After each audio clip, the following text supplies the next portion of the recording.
Hello everyone, আজকে ফেব্রুয়ারির 1 তারিখ 2026 সাল। আমার বিদেশ যাত্রার অগ্রগতি আপডেট জানাতে আজকে আবার ক্যামেরার সামনে বসে পড়লাম। সো আমার লাস্ট ভিডিওতে আমি বলেছিলাম যে আমি আইএলসের প্রিপারেশন নিচ্ছি। আমার আইএলস পরীক্ষা ছিল জানুয়ারি 17 তারিখ। আমি সাকসেসফুলি পরীক্ষাটা দেই এবং আমি পরের দিনই রেজাল্ট পেয়ে যাই। আমার সুইডেনে যেহেতু মাস্টার্সের জন্য অ্যাপ্লাই করছি আমি, সেখানে আমার ল্যাঙ্গুয়েজ রিকোয়ারমেন্ট ছিল IELTS minimum 6.5 overall and no band less than 5.5। অর্থাৎ আইএলসে যে 4টা মডিউল আছে, reading, writing, listening and speaking, এই 4টার মধ্যে কোনো একটাতে যদি আমি 5.5-এর কম পাই তাহলে আমার সেই রেজাল্টটা এলিজিবল হবে না, আমি সুইডেনের জন্য অ্যাপ্লাই করতে পারবো না। তো আমি আমার দুর্বলতা এবং স্ট্রেংথ এগুলো মাথায় রেখে একটা প্ল্যান সাজিয়েছিলাম। প্ল্যানটা হচ্ছে এরকম: যেহেতু আমি ইংলিশে খুব বেশি লেখালেখি করি না অনেক দিন ধরে, এবং আমি ইংলিশে সবার সাথে নিয়মিত কথা বলি না, সুতরাং আমার রাইটিং এবং স্পিকিংয়ে দুর্বলতা আছে। এটা আমি সবসময় জানি।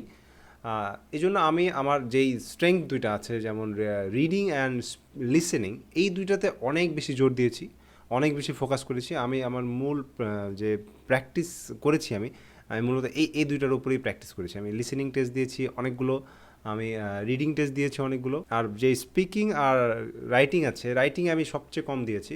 স্পিকিংও আমি চেষ্টা করেছি নিজে নিজে একা একা কথা বলার, অথবা আমার আশেপাশে মানুষের সাথে ইংলিশে কথা বলার, যদিও ওগুলো আসলে ইনাফ ছিল না। তো আমি একটা কাজ করেছি যে, যেহেতু অনলাইনে স্পিকিংয়ের জন্য তেমন কোনো ফ্রি রিসোর্স নাই, যেগুলো আছে সেগুলো হচ্ছে, যেমন আপনি যদি চ্যাট জিপিটির কথা চিন্তা করেন, চ্যাট জিপিটির সাথে যদি আপনি কথা বলতে চান, ও যেটা করবে, প্রথমে আপনার ভয়েসটাকে টেক্সটে রূপান্তর করবে, টেক্সট থেকে তারপর আপনাকে অ্যানালাইজ করবে। কিন্তু আমার তো দরকার হচ্ছে আমার ফ্লুয়েন্সি। আমি একটা ওয়ার্ড ঠিক মতো উচ্চারণ করতে পারতেছি না কিনা, আমি কথা মাঝখানে কোনো গ্যাপ দিচ্ছি কিনা, এগুলো যে আমাকে জাজ করে দিবে অথবা এগুলো যে আমি ইমপ্রুভ করবো, এটা তো কোনো ফ্রি রিসোর্স নাই। সো আমি এটার জন্য যেটা করেছি সেটা হচ্ছে, কিছু অনলাইন প্ল্যাটফর্ম আছে যেগুলো ফ্রি, সেগুলো হচ্ছে আপনি র্যান্ডম পিপলের সাথে সরাসরি কথা বলতে পারবেন, এরকম কিছু ওয়েবসাইট, যেমন ওমেগল বা chitchat.org, এইসব ওয়েবসাইটে আমি চেষ্টা করেছি র্যান্ডম পিপলের সাথে কথা বলে আমার ইংলিশ স্পিকিংটা ইমপ্রুভ করা। বাট সেটা খুব বেশি করার সময় পাইনি, কারণ আমি যেহেতু একটা ফুল টাইম জবে আছি এবং এজেন্সি জব, আসলে টাইমের কোনো লিমিটেশন নেই। আমার দেখা যাচ্ছে যে আমি 2 রাত 3 রাত ঢাকার বাইরে আছি, বাসার বাইরে থেকে কাজ করেছি। সো আমি তেমনভাবে প্র্যাকটিস করতে পারিনি।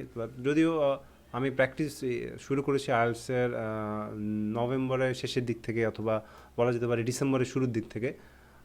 আর যেহেতু পরীক্ষা দিয়েছি জানুয়ারি 17 তারিখ, সো ধরে নিতে পারেন যে আমার প্রিপারেশন ছিল অ্যারাউন্ড 2 মাস। আলহামদুলিল্লাহ আমি ওভারঅল 7.5 পেয়েছি, যেটাতে আমি খুবই সন্তুষ্ট। আমার লিসেনিংয়ে 8.5 এসেছে, রিডিংয়ে এসেছে 8, স্পিকিংয়ে এসেছে 7, রাইটিং এসেছে 6। রাইটিংয়েরটা নিয়ে আমি আসলে জানতাম আমার এরকমই কিছু আসবে, কারণ আমার রাইটিং তেমন ভালো না। আমি খুব বেসিকভাবে জাস্ট চেষ্টা করেছি কোনো এরর যেন না হয়, জাস্ট একটা বেসিক স্ট্রাকচার দিয়ে লিখে দিয়ে এসেছিলাম। সো আমি এক্সপেক্ট করতেছিলাম যে অ্যাটলিস্ট যেন 5.5 পাই। স্পিকিংয়ের সময় আমি যথেষ্ট নার্ভাস ছিলাম, তবে যিনি আমার এক্সামিনার ছিলেন উনি আমাকে একটা ভালো স্কোর দিয়েছেন, I am thankful to him. আর লিসেনিংয়ে, রিডিংয়ে আমি তো বলেছি আমি অনেক প্র্যাকটিস করেছি, so my hard work paid me of. So 7.5 which is a great number compared to my expectation, কারণ আমার এক্সপেকটেশন ছিল জাস্ট 6.5 পেলে আমি খুশি ভাই, যতটুকু আমার দরকার ততটুকু পেলে আমি খুশি। সো এটার থেকে অনেক বেশি পেয়েছি, উইচ ইজ গ্রেট। সো এখন কথা হচ্ছে নেক্সট স্টেপ কি। নেক্সট স্টেপ হচ্ছে, আমি যেদিন রেজাল্ট পেয়েছি ওই দিনই আমি সরাসরি সুইডেনের যে ইউনিভার্সিটি অ্যাডমিশন.এসি আছে সেটাতে আমি আপলোড করে দিয়েছি স্কোর। আর আরেকটা কাজ করা যায়, ব্রিটিশ কাউন্সিল থেকে যদি আমি পরীক্ষা দিয়েছি, সেখান থেকে সরাসরি ইউনিভার্সিটি অ্যাডমিশন.এসিতে লিঙ্ক করে দেওয়া যায়, মানে ব্রিটিশ কাউন্সিল নিজেই আমার এই রেজাল্টটা ওইখানে পাঠিয়ে দেবে। সো আমি 2টা অপশনই করেছি, ব্রিটিশ কাউন্সিল থেকেও পাঠিয়েছি, আমি নিজেও আমার যে একটা শিট দেয় সেটার মধ্যে হচ্ছে আমার নাম, আমার ডিটেল সব কিছু দেওয়া থাকে, সেটাও আমি ম্যানুয়ালি আপলোড করেছি। তো আমার ডকুমেন্টেশনে শুধু এই একটা জিনিসই বাকি ছিল, আমাকে ইউনিভার্সিটি থেকে প্রতিদিন প্রায় মেল আসতো যে আপনার একটা ডকুমেন্ট বাকি, আপনার ডকুমেন্টেশন ঠিক আছে কিনা চেক করুন।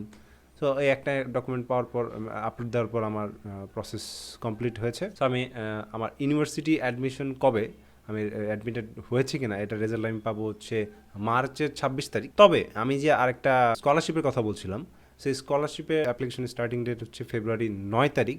সো এর জন্য আমার 2টা লেটার অফ রেকমেন্ডেশন লাগবে। আমি চেষ্টা করতেছি এই কয়েকদিনের মধ্যে রেকমেন্ডেশনগুলো কালেক্ট করে রেডি রাখতে, যেন আমি ফেব্রুয়ারি 8 তারিখ রাতে সব ডকুমেন্টেশন হাতে নিয়ে বসে থাকতে পারি, যে যখনই রাত 12টা বাজবে, যখনই পোর্টাল ওপেন হবে, আমি যেন অ্যাপ্লিকেশনটা করে দিতে পারি। সো এই প্রিপারেশনটা আমি নেওয়ার চেষ্টা করছি। সো এটাই আমার নেক্সট স্টেপ। আর এর বাইরে অনেকে আমাকে সাজেস্ট করতেছেন যে আমি যেন অন্যান্য কান্ট্রিগুলোতেও অ্যাপ্লাই করি, অন্যান্য কান্ট্রির স্কলারশিপের জন্য যেন চেষ্টা করি, বা আপাতত একটা কান্ট্রিতে ফোকাসড আছি। সো আজ পর্যন্ত আমার আপডেট এটাই। নেক্সট যদি কোনো আপডেট আসে আমি অবশ্যই চলে আসবো আপনাদেরকে জানাতে। সো দোয়া রাখবেন, দেখা যাক কী হয়। আল্লাহ ভরসা। আসসালামু আলাইকুম।